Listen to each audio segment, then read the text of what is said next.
The icing was already melting, the candles leaning precariously as his fist slammed down on the table, rattling the plates and silencing the forced laughter. 18 years. 18 years I'd waited for this day, and all I could taste was ash. My carefully planned party, the culmination of years of quiet anticipation, was crumbling before my eyes, all because my little brother, Ethan, decided he wasn't getting enough attention. I stood there numb as my mother, the architect of this disaster, announced that we would be postponing my celebration indefinitely to focus on Ethan's needs. They looked at me, expecting understanding, expecting acquiescence. They had no idea what storm was brewing inside. If you've ever had a mother or father put a sibling before you and broken your heart, subscribe right now to hear more stories. My family, from the outside, looked like a portrait of perfection. We lived in a sprawling house in Connecticut, a monument to my father's success in finance. My mother, a former lawyer, dedicated her life to managing the household and, more importantly, cultivating the image of a happy, high-achieving family. My older sister Olivia was the golden child, a star athlete with a scholarship to an Ivy League school. Then there was Ethan, the youngest, the sensitive one, the one who needed constant reassurance and unwavering support. And me, Harper, I was the steady one, the reliable one, the one who didn't cause trouble, the one who could always be counted on to understand. I excelled in school, poured my heart into my art, and generally tried to make everyone's lives easier.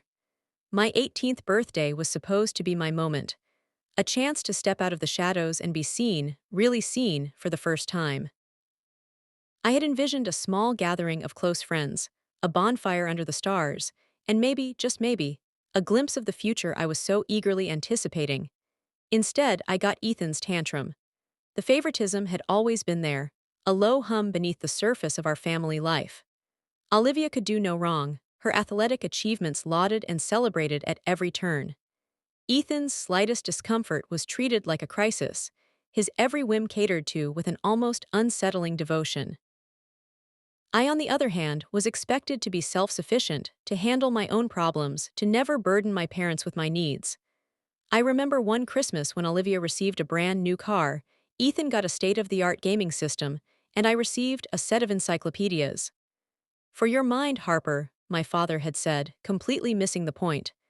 But this, canceling my 18th birthday, this was different. This was a blatant disregard for my feelings, a confirmation that I simply didn't matter as much as my siblings. I looked at my mother, her face etched with a practiced blend of concern and exasperation, and I knew that arguing was pointless. She had already made up her mind. Ethan's emotional well-being was paramount, and my disappointment was an inconvenience. I quietly excused myself from the table, the remnants of my ruined cake sticking in my throat. I went up to my room, the carefully chosen decorations mocking me with their cheerful colors. I didn't cry, I didn't scream, I didn't even feel particularly angry, not yet. I felt empty, hollowed out like a shell. As I sat on my bed, staring out the window at the darkening sky, a strange sense of calm washed over me. It was as if a switch had flipped inside me, severing the ties that had bound me to this family for so long. I knew in that moment that things would never be the same. I would never again be the quiet, compliant daughter they expected me to be. I would never again prioritize their needs over my own. The day they canceled my birthday, they didn't just cancel a party. They canceled me. The person I trusted most was my father. I had always believed that beneath his detached exterior, he loved me, that he saw my worth. I thought he was blind to my mother's obvious favoritism towards the other children and her enabling of Ethan's behavior. My dad always said he was working hard to provide for us, to give us a good life. But a good life isn't just about money. It's about love, about support, about being valued for who you are, not for what you can do for others. He had promised me for months that he would take me out to get my first car. We would visit all the dealerships and haggle. That was our thing. That was the most excited I had been for my birthday. However, the night everything went sideways, he looked at me. I saw in his eyes that my disappointment was irrelevant to his life. The next few weeks were a blur of forced smiles and hollow apologies. My mother, sensing my withdrawal, attempted to smooth things over with empty gestures. A shopping trip here, a fancy dinner there. But it was all surface level, a band-aid on a gaping wound. She never addressed the real issue, never acknowledged the unfairness of it all. Ethan, emboldened by his success, reveled in the attention, his every mood swing dictating the rhythm of the household. My father, as usual, remained distant, lost in his work, seemingly oblivious to the simmering resentment that permeated the air.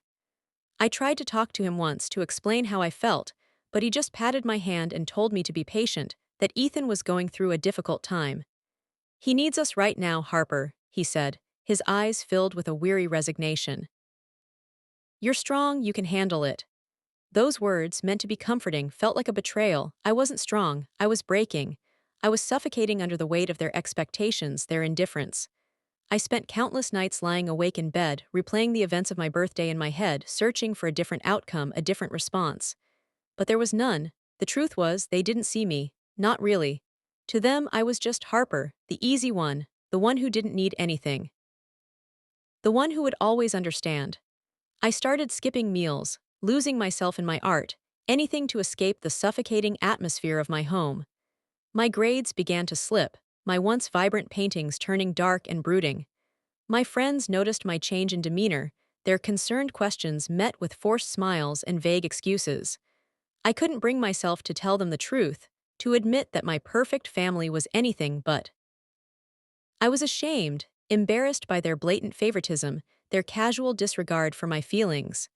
So I retreated further into myself, building walls around my heart, determined to protect myself from further pain. One afternoon, I came home from school to find my mother rearranging my room. "I thought you could use a little sprucing up," she said, her voice overly cheerful. She had replaced my carefully curated collection of art books with self-help manuals, my walls adorned with motivational posters featuring smiling faces and platitudes about positive thinking. I stared at the scene in disbelief, my carefully constructed sanctuary defiled by her well-meaning but ultimately misguided attempts to fix me. It was the final straw. I couldn't take it anymore. I lashed out, my voice shaking with rage. "Get out!" I screamed, tears streaming down my face. "Just get out of my room," my mother recoiled, her face a mask of shock and hurt. "Harper, I was just trying to help," she stammered, her voice trembling. "You don't understand anything," I retorted, my voice rising in a crescendo of anger and pain. "You never have, you only care about Ethan and Olivia, I don't even exist to you." I slammed the door in her face, collapsing onto my bed in a heap of sobs. The dam had finally broken. All the pent-up frustration, resentment, and hurt that I had been suppressing for years came pouring out in a torrent of tears. The fight with my mother only served to widen the rift between us. She retreated into a wounded silence, her attempts at reconciliation replaced with cold, perfunctory interactions. My father, predictably, avoided the conflict altogether, burying himself even deeper in his work. Ethan, sensing the tension in the house, became even more demanding, his tantrums escalating in frequency and intensity. I felt like I was living in a pressure cooker, the walls closing in on me, the air growing thinner with each passing day. I started having nightmares, vivid and disturbing dreams in which I was trapped in a maze, my family chasing after me, their faces distorted with anger and disappointment. I would wake up in a cold sweat, my heart pounding in my chest, the feeling of dread lingering long after the dream had faded. Sleep became a battleground, a nightly struggle against the demons that haunted my waking hours. The weight of their injustice was a physical burden, a constant ache in my chest, a knot in my stomach. I lost interest in everything I once loved, my art, my friends, my future. I was consumed by a gnawing sense of emptiness, a feeling that I was slowly disappearing, fading away into nothingness. They were unaliving me bit by bit with their indifference, their neglect, their casual cruelty. The silence was deafening, a constant reminder of my isolation, my insignificance. I knew I couldn't continue living like this. I had to do something, anything, to reclaim my life, to break free from the suffocating grip of my family's dysfunction. But what? How could I possibly fight against such deeply entrenched patterns of behavior, against such unwavering favoritism? I felt like a lone soldier facing an insurmountable army, armed with nothing but my own pain and resentment. But even in my darkest moments, a tiny spark of defiance flickered within me, a refusal to be completely extinguished. I would not let them win. I would not let them destroy me. I would find a way to fight back, to reclaim my voice, to finally be seen. The day I found the box was the day everything changed. It wasn't just any box, it was a time capsule of sorts, filled with my childhood dreams and forgotten hopes. Tucked away in the far corner of the attic, behind stacks of old photo albums and moth-eaten blankets, it had been hidden from me, or perhaps I had simply forgotten it existed. Inside, I found drawings I had made as a child, filled with fantastical creatures and vibrant landscapes. Poems I had scribbled in secret, pouring out my heart onto the page. And photographs, snapshots of a younger, happier version of myself, a girl who still believed in the possibility of magic. As I sifted through the contents, a wave of grief washed over me, a profound sense of loss for the person I used to be. Where had that girl gone? What had happened to her dreams, her passions, her unwavering belief in the good in the world? The answer, of course, was my family. Their indifference, their favoritism, their constant undermining of my worth had slowly eroded my spirit, chipping away at my confidence until I was nothing more than a hollow shell. That night, I had a dream, or rather, a nightmare, more intense than any I had experienced before. I was standing in a vast, empty field, the sky above a swirling vortex of black clouds. In the distance, I could see my family, their figures growing larger and more menacing with each step. They were chasing me, their faces contorted with rage, their voices echoing through the desolate landscape. "You're worthless," my mother screamed. "You'll never be good enough," my father roared. "You're a disappointment." Olivia and Ethan chimed in unison. I tried to run, but my legs were heavy, rooted to the ground. They were closing in on me, their outstretched hands reaching for me, their eyes burning with hatred. Just as they were about to grab me, I woke up, gasping for air, my body drenched in sweat. I sat up in bed, my heart pounding in my chest, the images from the dream still vivid in my mind. I knew, in that moment, that I couldn't continue living like this, trapped in a cycle of self-doubt and despair. I had to break free, to reclaim my life, to become the person I was meant to be. But how? How could I possibly escape the suffocating grip of my family's negativity?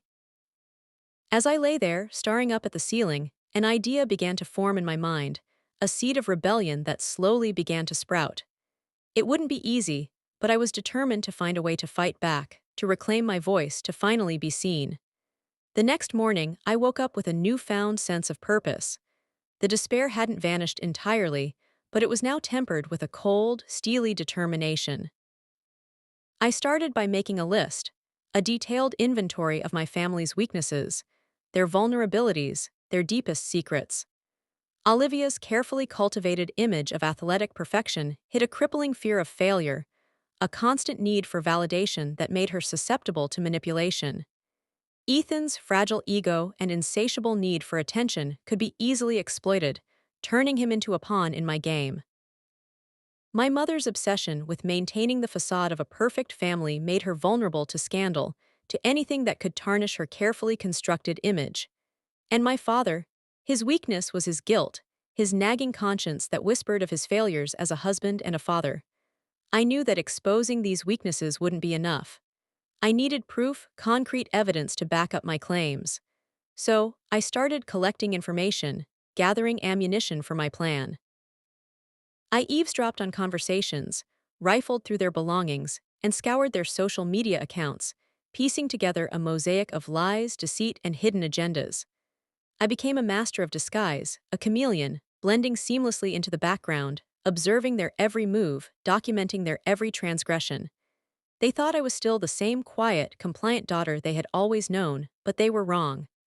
I was a wolf in sheep's clothing, patiently waiting for the opportune moment to strike. I became obsessed with the idea of justice. They had taken so much from me, stripped me of my innocence, and left me feeling hollow and empty. Now it was my turn to take something from them. I became a ghost in my own home. I smiled, nodded, and played along with their charade of normalcy. But inside, a meticulous plan was forming, a strategy born of resentment and fueled by a burning desire for justice. I started small, focusing on gathering information, on documenting every instance of their hypocrisy, their lies, their casual cruelty. My phone became my most valuable weapon. I recorded conversations, capturing their unguarded moments, the times when their true colors shone through. I learned how to use voice recording apps, hiding them in plain sight, disguised as games or productivity tools. Every dinner, every family gathering, every staged intervention for Ethan became an opportunity to gather evidence. I focused on Ethan first. He was the weakest link, the easiest to manipulate. I knew his online accounts were a cesspool of inappropriate behavior, a digital trail of reckless decisions and impulsive outbursts. I started taking screenshots, carefully documenting his posts, his messages, his online interactions. It wasn't difficult. He was careless, arrogant, convinced of his own invincibility. He never suspected that his own sister was building a case against him, piece by piece, bite by bite.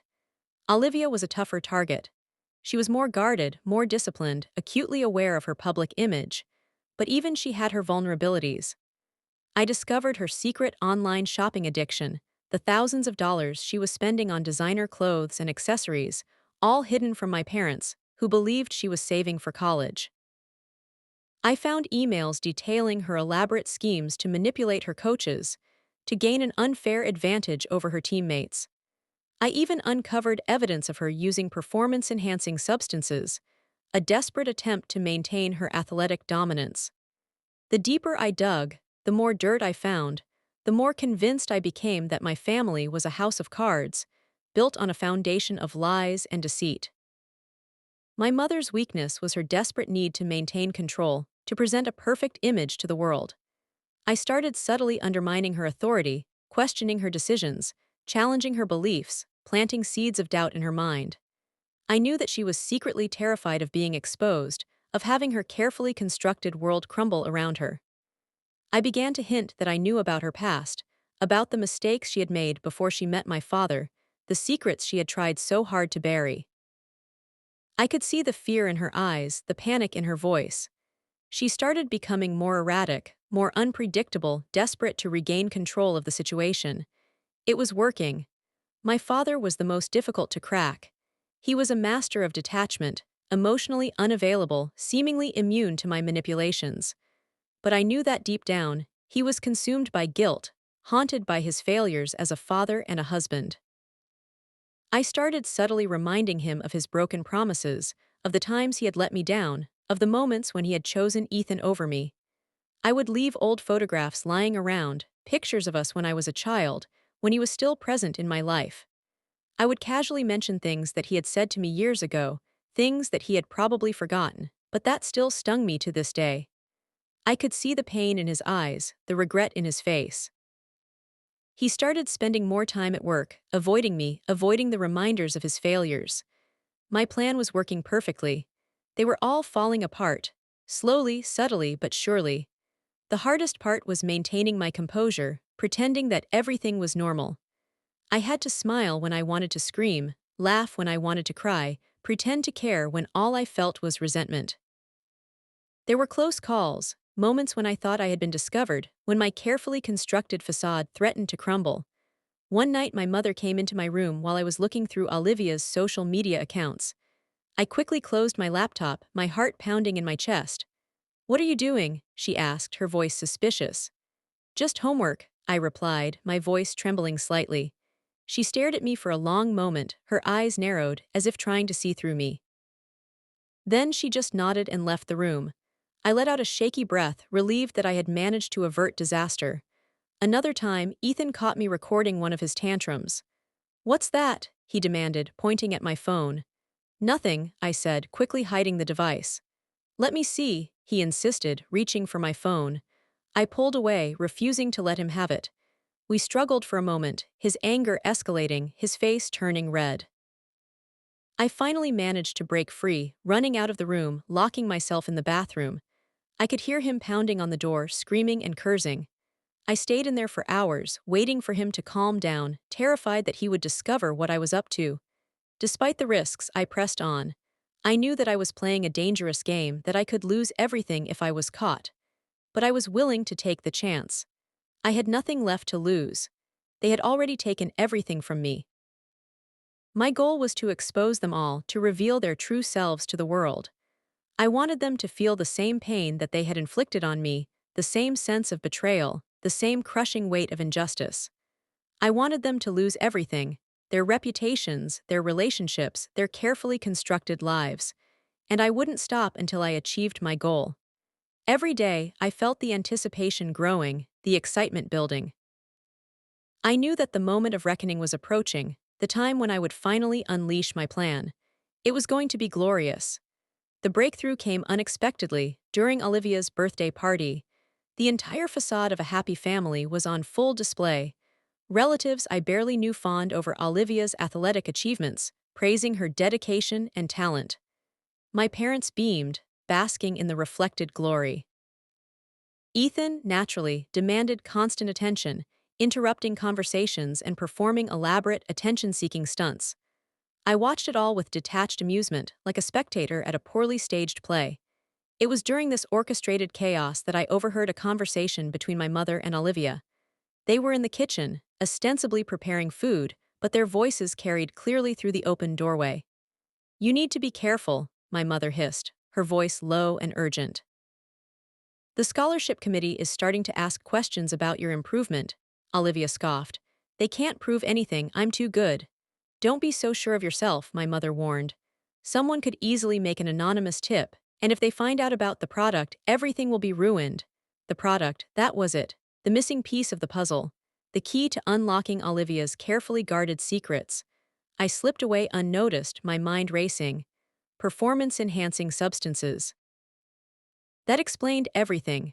Her sudden surge in athletic ability, her obsessive need to win, her volatile mood swings. It all made sense. But how to prove it? I knew that Olivia kept her substances hidden in her gym bag, which she always kept locked in her closet. Getting access to it would be difficult, but not impossible. That night, while everyone was asleep, I crept into Olivia's room. The house was silent, the only sound the gentle hum of the air conditioner. I carefully opened her closet, my heart pounding in my chest. The gym bag was there, tucked away in the corner. The lock was a simple combination lock. I had seen her open it countless times. It was worth a try. I slowly rotated the dials, trying different combinations.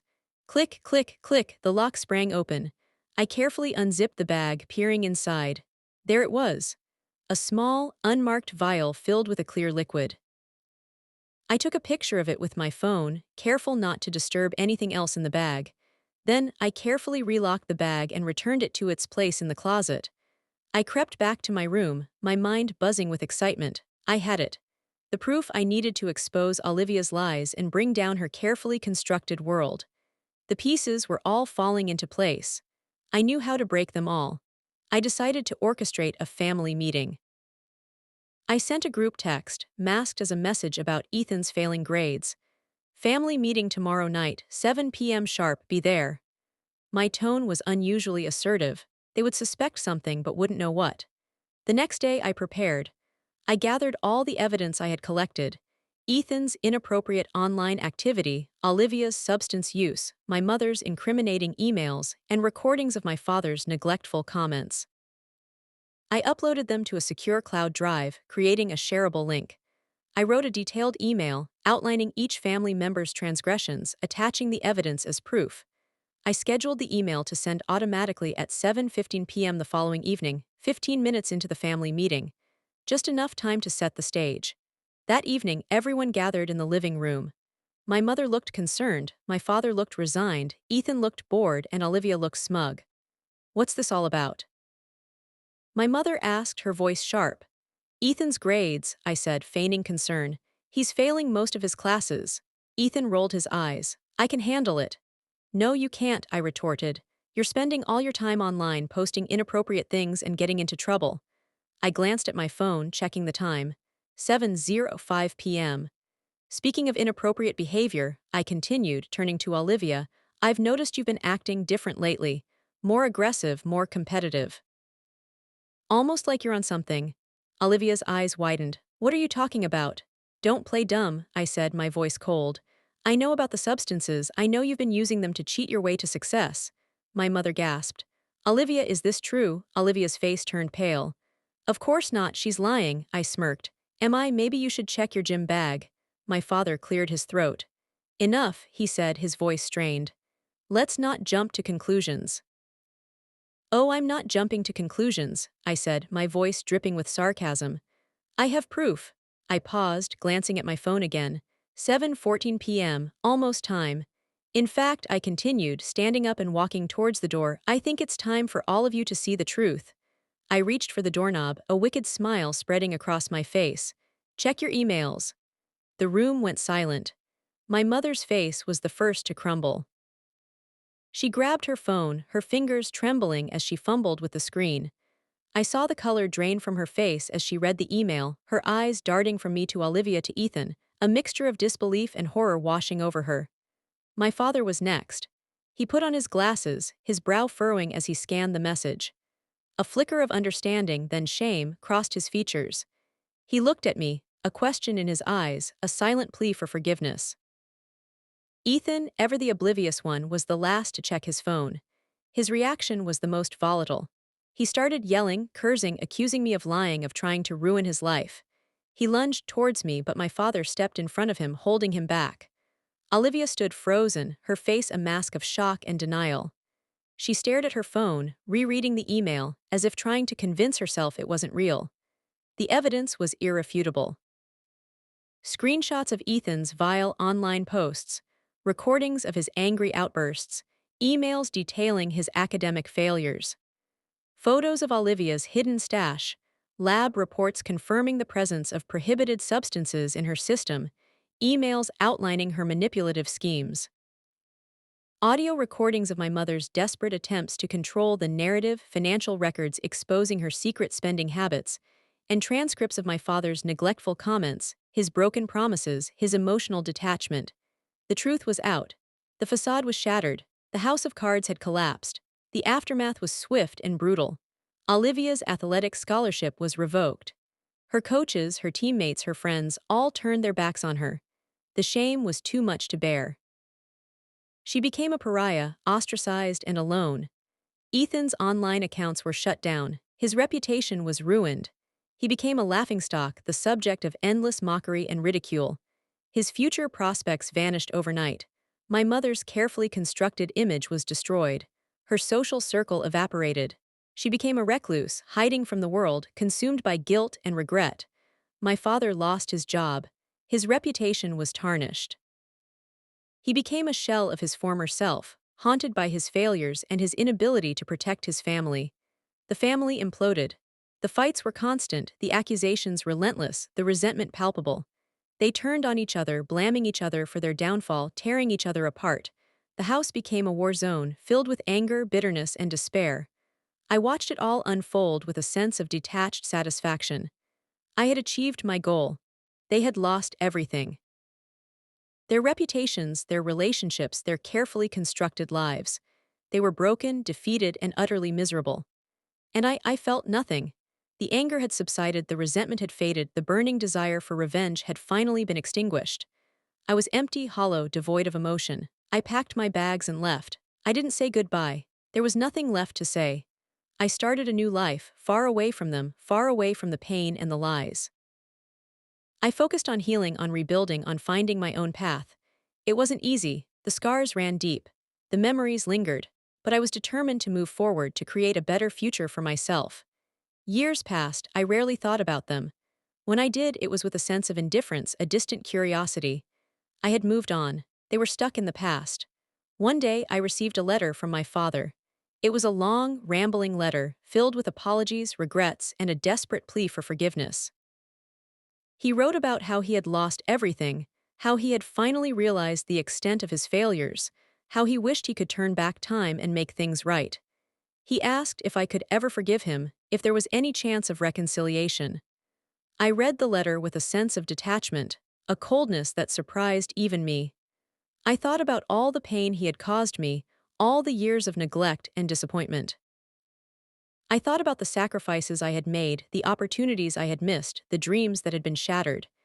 And I realized that forgiveness was not possible. Not for him, not for any of them. They had made their choices. They had to live with the consequences. I threw the letter in the trash. They lost everything. I just smiled. Revenge isn't sweet, it's necessary. Would you have done the same? Let me know in the comments. Subscribe for more justice.